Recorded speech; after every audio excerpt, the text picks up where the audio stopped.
Assalamualaikum warahmatullahi wabarakatuh.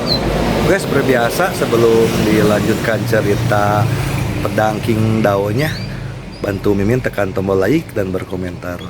Juga terima kasih sudah dan sebelumnya. Gas. Bab 1599, Jalan Menuju Keselamatan. Dewa Eksekutif Dewa Chuling datang ke aula. Hanya ada satu kursi di aula yang kosong dan suasananya sangat sunyi. Chuling membungkuk dalam ke kursi sambil menatap penuh hormat. Pada saat ini, seorang lelaki tua berjubah dewa tiba-tiba berjalan keluar perlahan dari aula samping, memegang sebuah menara kecil di tangannya. Penguasa Dewa Selatan, Zanzong. Chuling berbalik dan membungkuk dalam-dalam pada Zanzong lagi, membungkuk lebih rendah dari sebelumnya, dan berkata dengan hormat, sesuai dengan rencana kepala istana, dia memilih untuk membiarkan Ye Guan pergi. Zanzong berjalan ke meja di dekatnya, meletakkan menara kecil di atas meja, mengambil pena dan mulai menggambar. Chuling masih menundukkan kepalanya dan tidak mengatakan apapun. Zanzong tiba-tiba berkata, "Katakan padaku apa yang kau pikirkan." Chuling berkata dengan hormat, "Apa yang dilakukan oleh kepala istana adalah benar." Zanzong melirik Chuling dan berkata sambil tersenyum, "Tidak baik bagimu melakukan ini." Chuling merenung sejenak dan berkata, "Kuil Dewa Pusat membuat gerakan besar kali ini. Di permukaan, mereka menargetkan Ye Guan. Tetapi sebenarnya mereka menargetkan kuil Dewa Selatan milikku. Mereka ingin menelan kuil Dewa Selatan milikku." Zanzong mengangguk dan berkata, "Lanjutkan." Chuling berkata, "Mereka sudah tidak punya alasan lagi. Ketua istana, yang tidak ku mengerti adalah mengapa kita harus memberi mereka alasan seperti itu." Zanzong berkata, "Kamu salah." Chuling bingung. Zanzong menatap lukisan di depannya. Tangannya yang memegang pena melambai cepat. "Ada alasan atau tidak, mereka akan menjadi target kita." Chuling masih bingung. Zanzong melanjutkan, "Jika aku tidak terluka, mereka akan lebih berhati-hati. Setidaknya tidak terlalu mencolok. Tetapi setelah aku terluka, mereka sebenarnya tidak punya keraguan lagi. Bahkan jika Ye Guan tidak ada di sana kali ini, mereka akan menemukan alasan lain untuk menargetkan kuil Dewa Selatan milikku." Chuling berkata dengan suara yang dalam, "Tetapi jika kita membiarkan Ye Guan pergi, itu pasti akan memberi mereka alasan yang masuk akal." Zanzong tiba-tiba bertanya, "Apa pendapatmu tentang daerah kumuh?" Chuling tercengang. Zanzong tertawa dan berkata, "Apakah kamu benar-benar berpikir bahwa Nan Xiao punya ide untuk mengubah kebijakan daerah kumuh?" Chuling mengerutkan kening, "Tuan Istana, apakah maksudmu ada seorang ahli di belakangnya yang memberinya nasihat?" Zanzong mengangguk. Nan Xiao adalah pria yang berani dan ahli strategi. Tetapi strateginya terbatas. Dia tidak dapat menemukan ide cemerlang itu. Yang terpenting, dia tidak dapat memiliki menara kecil ini. Selagi dia bicara, dia melirik menara kecil di sampingnya. Chuling menyipitkan matanya sedikit. "Ye Guan." Zanzong berhenti menulis dan berkata, "Lihatlah." Chuling melangkah maju dan melihat lukisan di depan Zanzong. Dalam lukisan itu tampak sebuah sungai yang naik turun. Zanzong berbisik, "Waktu di menara kecil, ini adalah jenis waktu yang benar-benar baru." Chuling menatap Zanzong, yang berkata, "Kita perlu melihat masalah ini dari berbagai perspektif. Mengapa kultivator pedang itu ingin mengubah daerah kumuh? Apa yang bisa dia dapatkan? Mengapa dia rela mengorbankan bahkan benda suci seperti menara ini untuk mengubah tempat itu?" Chuling sedikit bingung. Zanzong melanjutkan, "Mari kita buat dua asumsi. Asumsikan bahwa pendekar pedang itu benar-benar menerima instruksi dari para dewa." Pupil mata Chuling tiba-tiba mengecil. "Ini Zhan Zong meliriknya, mengetahui apa yang sedang dipikirkannya, lalu berkata sambil tersenyum, apakah menurutmu itu tidak mungkin? Chuling berkata dengan suara yang dalam, ini. Zhan Zong tersenyum dan berkata, kalau begitu mari kita ambil hipotesis kedua, misalkan dia tidak memiliki hubungan dengan para dewa. Lalu pertanyaannya adalah, dari mana menara kecil ini berasal, dan seperti apakah keberadaan orang yang dapat menciptakan waktu? Chuling tampak serius. Zhan Zong mengambil menara kecil itu. Dia menatap menara kecil di tangannya dan berkata dengan lembut, jika itu asumsi pertama, dia benar-benar diajar oleh para dewa, lalu dia meninggal di kuil selatanku. Bagaimana akhir cerita kita? Chuling berkata dengan suara yang dalam, seluruh istana akan dieksekusi. Zhan Zong menambahkan, jika asumsi kedua, dia meninggal di kuil selatan saya, apa yang akan kita lakukan? Chuling berkata, suatu sebab dan akibat yang kuat dan tidak diketahui telah datang, dan kuil selatanku mungkin dalam masalah. Zhan Zong mengangguk, Chuling sedikit bingung, kepala istana, jika memang begitu, mengapa kita tidak melindunginya sampai mati? Zhan Zong berkata dengan lembut, ada hipotesis ketiga. Ada kekuatan yang tidak diketahui di belakangnya, dan dia benar-benar seorang penghujat. Apa yang dia lakukan sebenarnya adalah untuk menumbangkan panteonku. Chuling tercengang. Zhan Zong berkata, jika memang benar demikian, maka seluruh panteon selatan kita benar-benar telah mengkhianati para dewa dan akan digantung di tiang pancang. Chuling tetap diam, menunggu apa yang akan terjadi. Zhan Zong berkata lagi, sekarang sudah bagus. Kirim saja pendekar pedang itu pergi. Tidak peduli dia jenis apa, karmanya akan ditanggung oleh kuil Dewa Pusat. Sekarang kau mengerti mengapa aku membiarkan Nan Xiao mengirimnya pergi dan tidak membunuhnya, kan? Chuling mengangguk. Saya mengerti. Zhan Zong berkata, jika Ye Guan benar-benar utusan Tuhan di masa depan, kita pertahankan Nan Xiao untuk menjaga hubungan baik. Nan Xiao adalah alat tawar-menawar kita untuk kembali. Namun, jika dia benar-benar seorang penghujat dan kekuatan di belakangnya biasa-biasa saja, maka kita dapat segera mengeksekusi Nan Xiao dan sepenuhnya memutuskan hubungan kita dengannya. Sambil mengatakan hal itu, dia meletakkan penanya dan berkata, kita bisa menyerang ketika kita maju dan bertahan ketika kita mundur. Chuling membungkuk dalam-dalam, saya mengerti. Zhan Zong tiba-tiba berkata, kita bisa melakukan apa yang terjadi di daerah kumuh, tetapi kita bisa membuat beberapa perubahan. Chuling menatap Zhan Zong, yang berkata, jangan biarkan para pedagang itu lolos begitu saja. Kami di kuil selatan akan membeli lahan produksi dengan harga murah, lalu menjualnya kepada para pedagang itu dengan harga tinggi. Chuling ragu sejenak, lalu berkata, para pedagang itu sudah menaikkan harga sedikit. Jika kita membelinya dengan harga rendah sekarang, saya khawatir orang-orang di daerah kumuh itu tidak akan mau. Jika kamu tidak mau, Zhan Zong tiba-tiba mengambil pena dan menulis di atas meja, dua kata besar tertulis di sana, pembuat onar. Chuling langsung mengerti. Ketika Nan Xiao terbangun, dia tiba-tiba duduk dan menatap sekelilingnya dengan pandangan kosong. Apakah dia masih hidup? Dia melihat sekeliling. Saat ini, dia berada di sebuah rumah batu kecil dan di luar masih hujan deras. Tak jauh dari situ, seorang gadis kecil sedang berbaring di meja dengan obat yang direbus di sebelahnya. Nan Xiao berkata dengan lembut, Nona Xiaoran.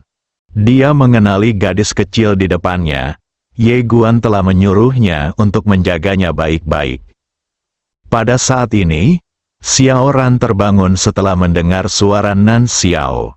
Ketika dia melihat Nan Xiao terbangun, dia segera bangkit dan berlari ke arahnya, sambil bertanya dengan khawatir, Tuan Nan Xiao, apakah Anda sudah bangun? Nan Xiao bertanya dengan bingung, mengapa aku di sini? Xiao Ran hendak berbicara ketika seorang wanita masuk dari luar pintu. Itu Sang Mei. Nan Xiao tercengang, Nona Sang Mei memegang kantong obat di tangannya. Dia berjalan mendekati Xiao Ran, menyerahkan kantong obat kepada Xiao Ran, dan berkata sambil tersenyum, semuanya sudah selesai. Xiao Ran berkata, baiklah. Dia mengambil kantong obat dan berjalan ke samping. Nan Xiao berkata, Nona Sang, Anda menyelamatkan saya. Sang Mei berkata, kamu menyelamatkan dirimu sendiri. Nan Xiao sedikit bingung. Sang Mei tersenyum dan berkata, apakah kamu masih percaya pada Tuhan? Nan Xiao terdiam sejenak, lalu berkata, benih dewa dalam tubuhku telah dibersihkan, dan aku tidak lagi memenuhi syarat untuk percaya pada dewa. Sang Mei berkata, mungkin bukan hal buruk jika benih dewa telah dimusnahkan. Nan Xiao sedikit bingung. Sang Mei berjalan ke jendela dan melihat keluar. Hujan turun deras seperti ember. Nan Xiao berkata dengan suara yang dalam, Nona Sang, aku tahu kau bukan orang biasa. Kakak Ye sekarang menjadi incaran kuil Dewa Pusat dan berada dalam situasi yang sangat berbahaya. Kau. Sang Mei berkata, jalan menuju keselamatan terletak pada dirinya sendiri. Nan Xiao bingung. Sang Mei menatap hujan badai dan berkata lembut, hujan seharusnya semakin deras, sehingga dapat membersihkan dunia. Di langit berbintang yang tidak diketahui, waktu dan ruang tiba-tiba mulai menggeliat di suatu tempat, dan saat berikutnya, seorang pria berjalan keluar. Orang yang keluar adalah Ye Guan.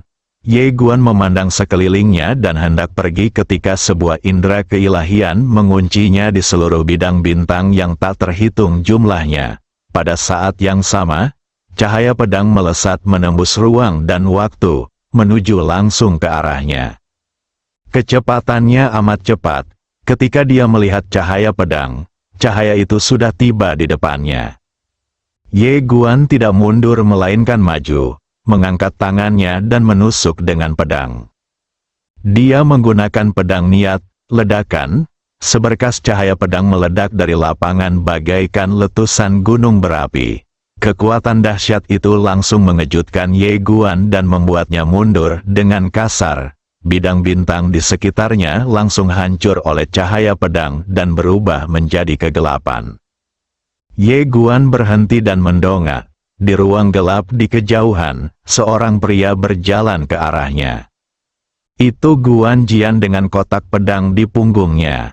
Guan Jian menatap Ye Guan dan berkata sambil tersenyum, kamu juga seorang kultivator pedang. Ye Guan merentangkan kedua telapak tangannya, dan pedang pikiran terkondensasi di telapak tangannya. Guan Jian melirik pedang di tangan Ye Guan dan berkata sambil tersenyum, sungguh menarik untuk menetapkan niat menjadi tak terkalahkan. Bisakah kamu mendukung niat yang begitu besar? Ye Guan berkata dengan tenang, kalau begitu kamu tidak perlu khawatir. Setelah berkata demikian, dia tiba-tiba menghilang dari tempatnya.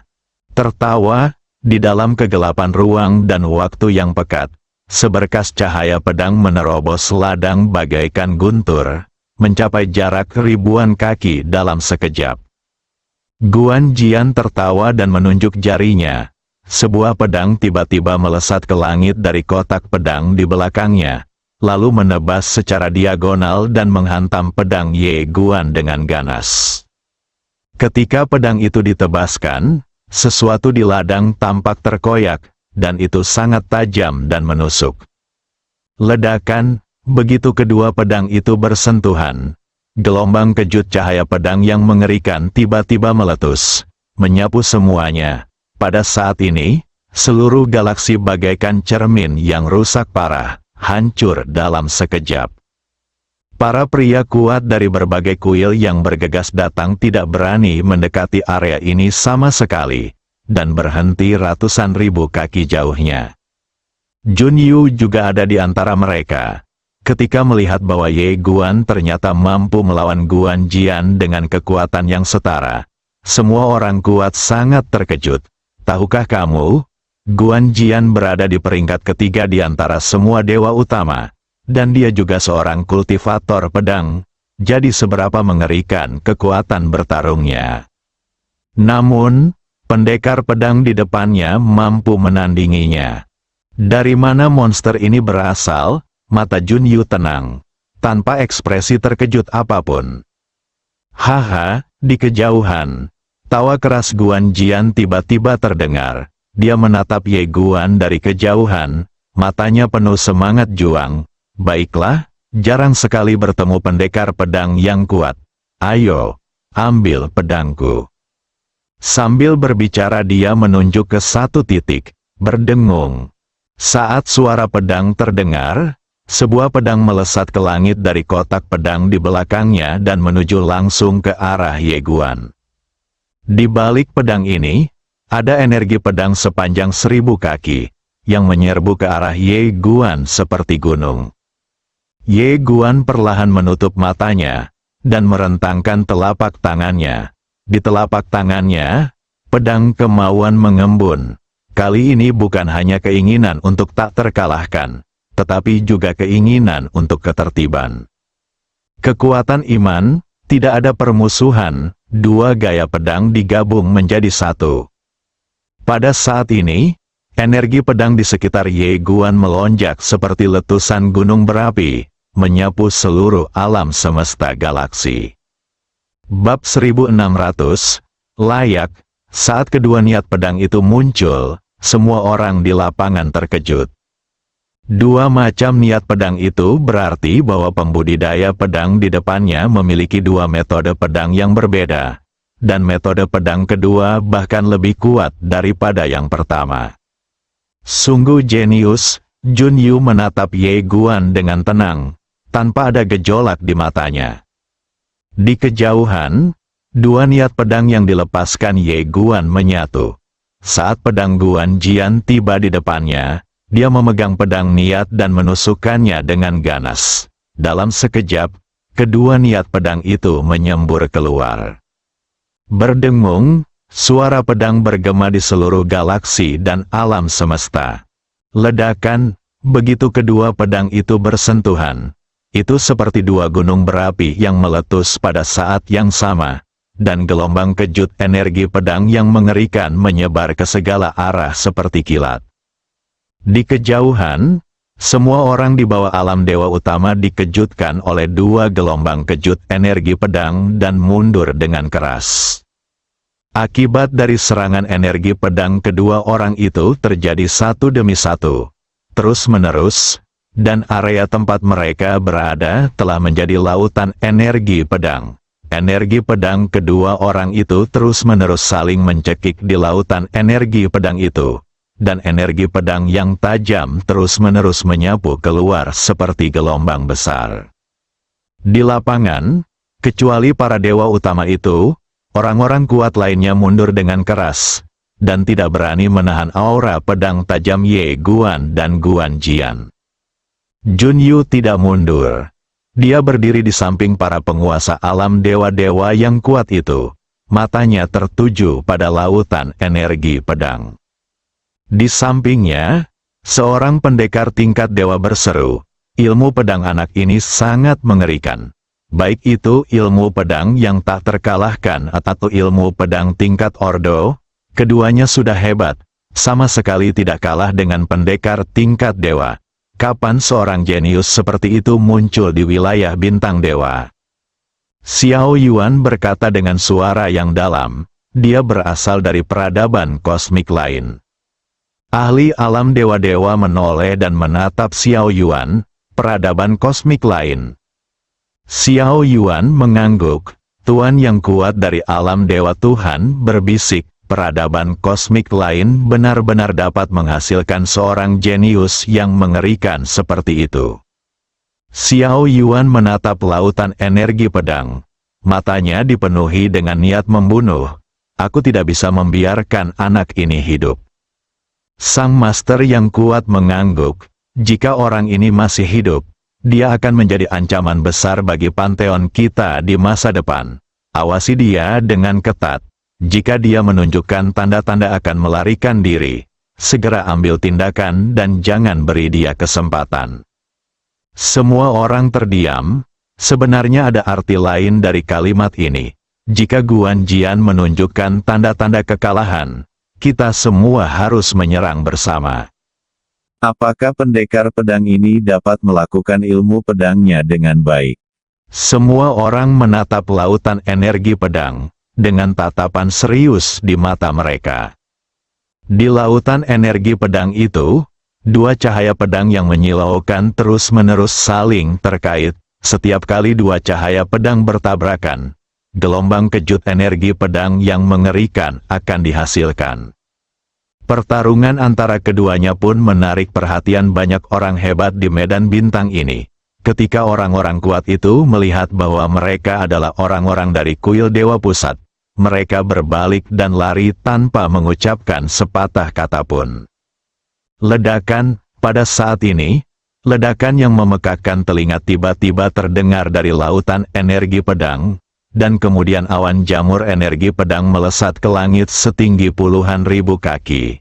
Dua sosok mundur dengan keras pada saat yang sama, dan lautan energi pedang terkoyak berkeping-keping.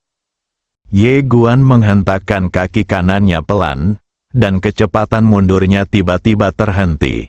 Dia merentangkan kedua telapak tangannya, dan sebuah pedang yang terbentuk dari kondensasi niat pedang yang tak terkalahkan dan niat pedang yang teratur secara bertahap muncul. Di sekelilingnya, niat pedang yang mengerikan mengalir deras bagai sungai yang bergolak. Di kejauhan, Guan Jian juga berhenti. Dia berdiri di udara, jubahnya berkibar tertiup angin, dan aura pedang yang mengerikan terpancar dari tubuhnya. Ilmu pedangnya berbeda dari Ye Guan. Ilmu pedangnya sangat mendominasi dan penuh penindasan. Guan Jian menatap Ye Guan di ujung pandangannya, dengan ekspresi gembira di wajahnya. Sungguh mengejutkan bahwa pedang Dao Ordo dapat berkembang hingga titik ini. Itu tidak mungkin dengan kemampuan pribadimu. Kurasa kau punya kaki tangan. Berbicara tentang hal ini, dia menjadi semakin bersemangat. Jika kita dapat memusnahkan geng ini sekaligus, itu akan menjadi prestasi yang hebat. Memikirkan hal ini, Guan Jian melangkah maju dan berkata, "Pendekar pedang, aku tidak akan bermain denganmu lagi. Buka matamu dan lihat apa ilmu pedang terhebat." Setelah itu, dia menyatukan kedua tangannya dan menunjuk dengan lembut, berdiri. Dengungan-dengung-dengung, suara tiga pedang tiba-tiba terdengar di antara langit dan bumi. Saat ketiga suara pedang itu terdengar, tiga pedang melesat ke langit dari kotak pedang di belakangnya. Ketiga pedang itu berwarna berbeda, ungu, emas, dan hitam. Ketiga warna tersebut masing-masing mewakili tiga jenis atribut pedang. Ketiga pedang itu terbang lurus ke arah Ye Guan. Dan di belakang masing-masing pedang terdapat energi pedang yang mengerikan setinggi puluhan ribu kaki. Dan di tengah jalan, ketiga pedang itu tiba-tiba menyatu menjadi satu. Ledakan, kekuatan pedang yang mengerikan langsung menyapu seluruh alam semesta galaksi. Bahkan beberapa master yang kuat di alam dewa-dewa yang tidak jauh pun terpaksa mundur ribuan kaki oleh kekuatan pedang ini. Beberapa prajurit alam dewa-dewa yang kuat saling berpandangan dengan ngeri. Lalu mereka memandang Ye Guan di kejauhan. Mereka tahu sudah waktunya untuk mengakhiri. Dalam situasi sekarang, Ye Guan sudah pasti tidak dapat menangkis pedang ini. Pada saat ini, Ye Guan di kejauhan perlahan menutup matanya. Ketika ketiga pedang itu berada puluhan kaki di depannya, tiba-tiba, sebuah pemandangan aneh muncul di tempat kejadian. Ketiga pedang yang tadinya secepat guntur, justru melambat pada kecepatan yang terlihat oleh mata telanjang. ketika semua orang menyadari ada sesuatu yang salah. Ketiga pedang itu sudah membeku di tempatnya. Di kejauhan, pupil mata Guan Jian tiba-tiba mengecil. Penekanan waktu, bagaimana mungkin, kau? Sebelum dia bisa menyelesaikan kata-katanya, sebuah pedang telah muncul di depannya. Pedang King Xuan yang menggabungkan roh pedang dari dua teknik pedang. Guan Jian hendak menyerang, tetapi pada saat berikutnya, dia menyadari sesuatu dan pupil matanya mengecil menjadi bentuk seperti jarum. Tertawa, pedang King Xuan telah menusuk alisnya. Dia dipaku di tempat, matanya terbuka lebar. Ternyata ketika dia melihat pedang King Xuan telah menembus alisnya. Ruang waktu tempat dia berada berbeda dengan ruang waktu tempat Ye Guan berada. Waktunya telah dibatasi. Ketika para dewa penguasa yang hadir melihat Guan Jian terbunuh, mereka semua tercengang. Guan Jian terbunuh. Pada saat ini, pedang King Xuan bergetar hebat dan langsung menyerap jiwa Guan Jian. Pada saat yang sama, 3 pedang, kotak pedang, dan cincin penyimpanan Guan Jian langsung diambil oleh Ye Guan. Pada saat ini, para penguasa alam dewa utama pun tersadar, dan salah satu dari mereka berteriak dengan marah, "Bunuh dia!" Semua orang akan mengambil tindakan. Pada saat ini, Ye Guan terbang dengan pedangnya dan menghilang di ujung galaksi. Xiao Yuan terkejut dan ngeri. Dia baru saja mengalami tekanan waktu, yang pasti telah menghabiskan banyak energinya. Dia sedang dalam periode lemah sekarang. Mendengar hal itu, beberapa petarung alam dewa Tuhan yang kuat di lapangan langsung mengejarnya. Guan Jian, itu bukan sekedar dewa penguasa biasa, melainkan dewa penguasa dengan stempel resmi, dan kini, dia terbunuh bahkan tanpa menggunakan stempel resminya. Meskipun mereka terkejut, mereka juga menyadari keseriusan masalah ini. Jika mereka membiarkan orang ini pergi, mereka akan disalahkan. Lagi pula, orang ini sungguh monster. Jika mereka membiarkannya pergi, itu seperti membiarkan seekor harimau kembali ke gunung. Jun Yu menatap ujung galaksi. Dia tidak mengejar Ye Guan, melainkan berbalik dan pergi.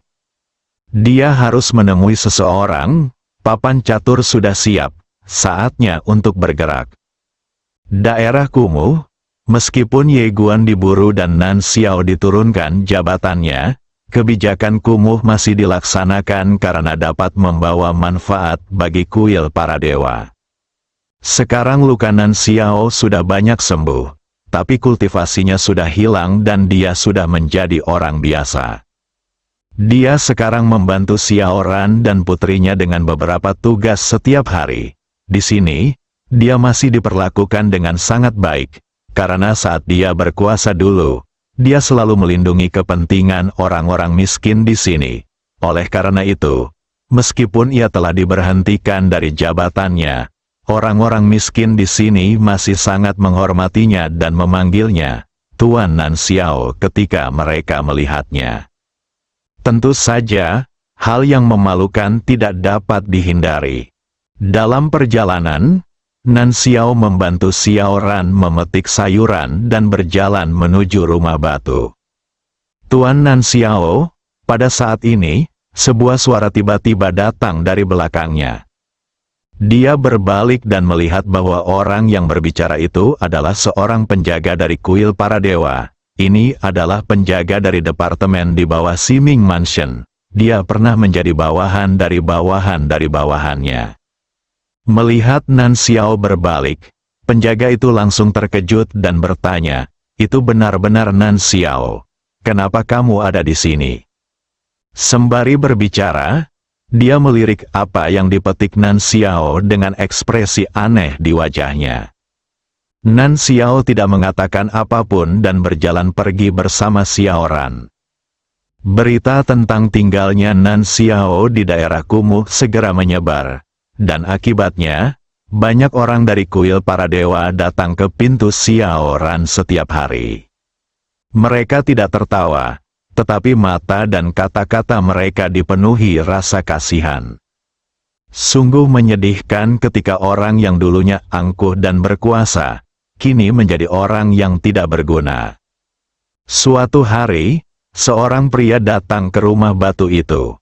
Kujin, dan saat ini, dia sudah menjadi dewa utama ketujuh.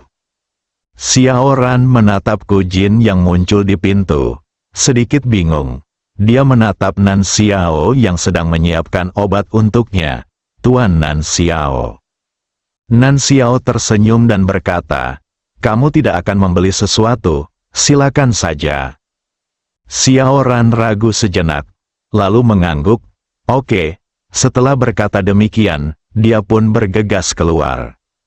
Nan Xiao duduk di depan pot obat, mengipasi api dengan kipas. "Ku dengar kamu menjadi dewa utama. Selamat." Kujin berjalan ke bangku batu dan duduk.